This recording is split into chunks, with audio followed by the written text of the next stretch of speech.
What's up, guys? It's Goober Studes here, coming at you from California Wild. And on today's message, I'm going to explain to you how I released sexual tension using my phone.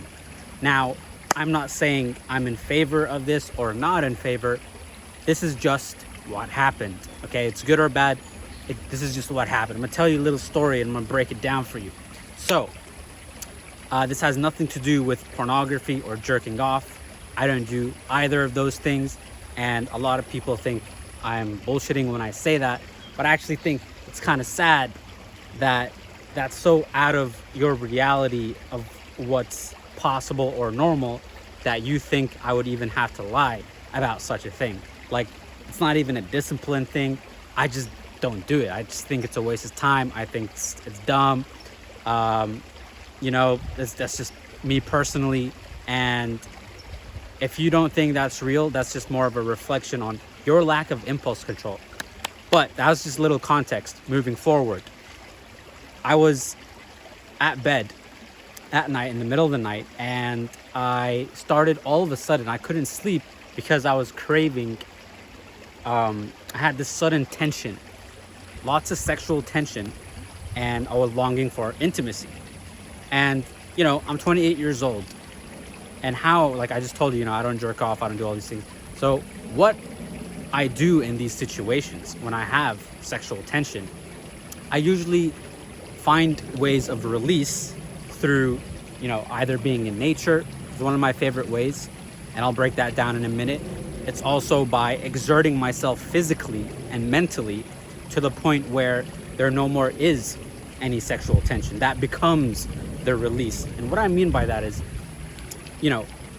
as days move by, I progressively get more tense, right? As I go about my masculine edge in the world, I become tense. And that tension starts to build up. Like, there's a buildup of energy that's like trapped. And that's why you're kind of craving the release.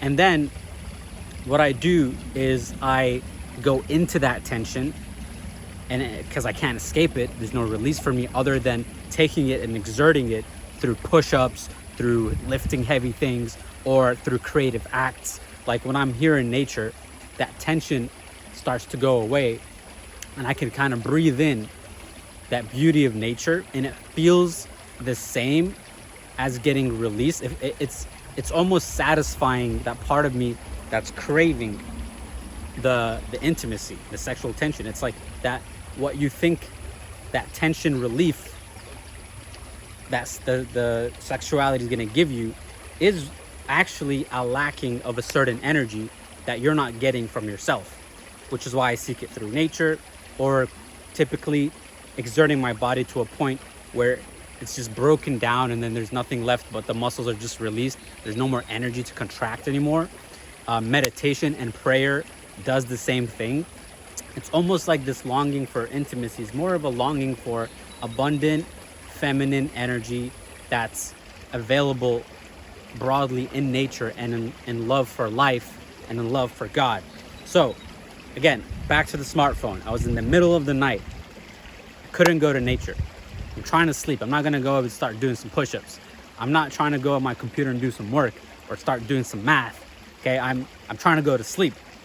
And yet somehow, some way, my mind knew subconsciously I could just, if I just watch a video, I don't know where this came from. It was just more like an instinct of someone dancing.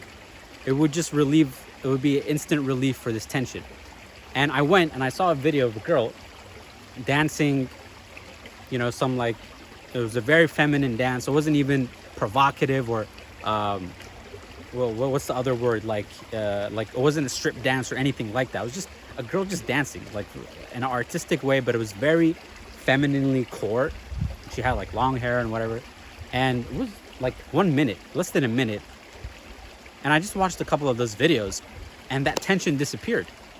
It's almost like watching her gave me that release that I was looking for. That tension was relieved because it was able to receive that feminine energy, found a release, an outlet, and that tension disappeared.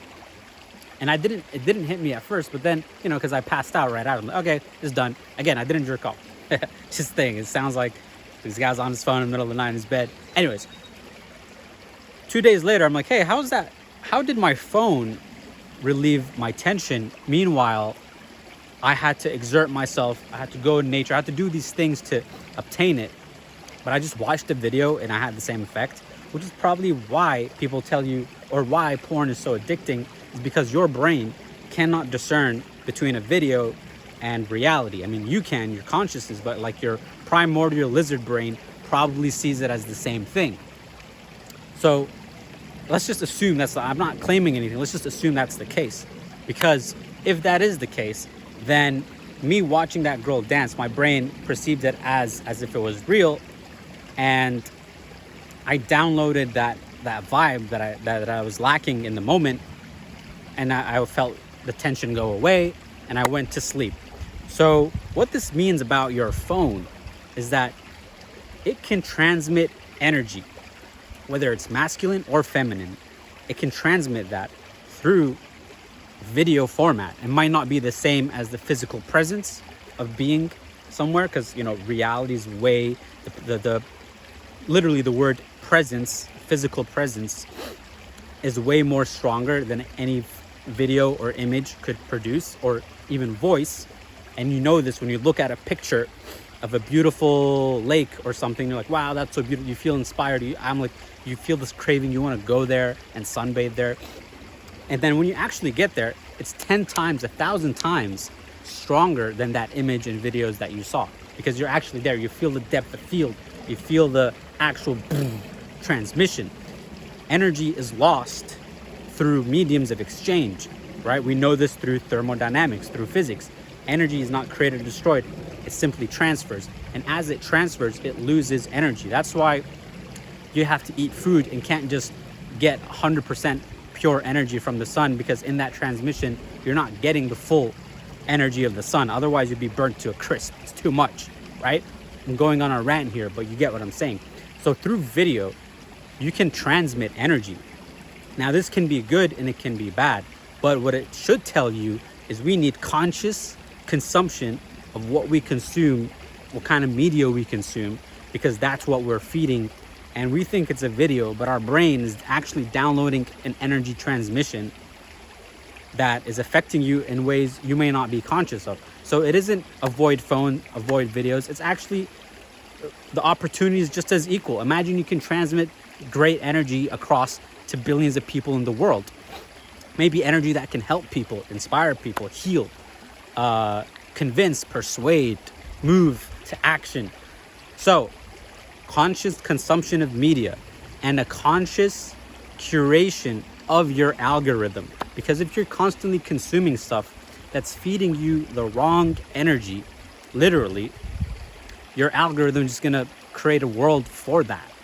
And what you need to be aware of is, what are you feeding for yourself? If you're watching videos of people getting robbed, people getting murdered, I was guilty of these things. Like, I don't know why. It's like, I know it's gonna make me feel bad, like that, like smelling that stinky thing that it's gonna hit you with a bad whiff, but some part of you still just wants to smell it one more time. It's kind of like that when you're watching those kind of traumatic videos. It's kind of that same vibe. Like, it's gonna be ugly, it's gonna make you feel bad, yet a part of you wants a little bit of dose of that,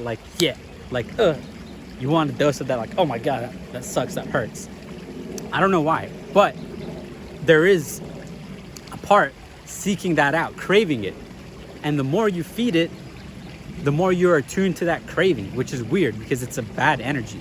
And your body just takes and receives, and it's unconscious of it. I mean, like I said, I used to do those things, but when I stayed away from it, it almost doesn't resonate. I don't even want to watch those videos. Like, why would I want to feed that weird part of myself that wants to feel bad and wants to hurt? Why do I want to feed that? Okay, that being said, the interesting thing about releasing sexual tension and feminine is that, even females seek feminine energy, right? Like, everyone, there's a feminine energy in itself. Is like, every girl has this like fantasy of being in nature and then like spreading her hands out and water gushing out of her hands and flowers at her feet, and just all the animals and the creatures are being nourished by her presence, whether they actually have that fantasy or they resonate with the vibe of what that communicates.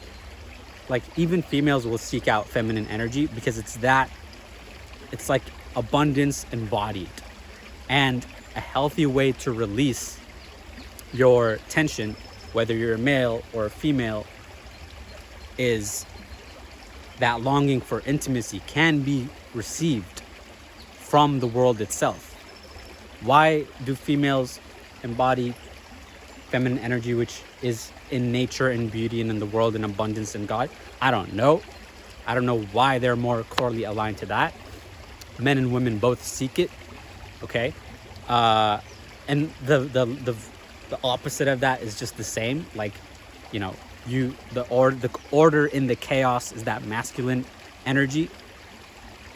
But it's cool that your buildup, your tension, seeking release is within your control, and that energy can be received from multiple places.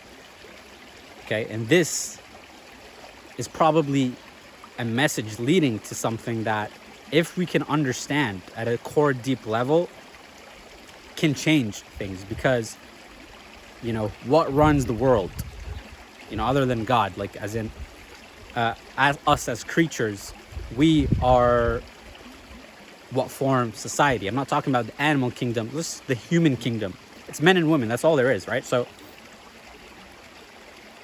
that drives everything from politics to consumerism to the fabric of our society is hinged on these two dynamics. So if we can get it right, we just understand it and recognize we're kind of the same in a lot of ways, but have different operating systems, things just make sense. So when seeking release from tension, you know what to do now. Careful consumption of media, careful creation of algorithms, healthier forms of release. Stay frosty, stay blessed. I'm out.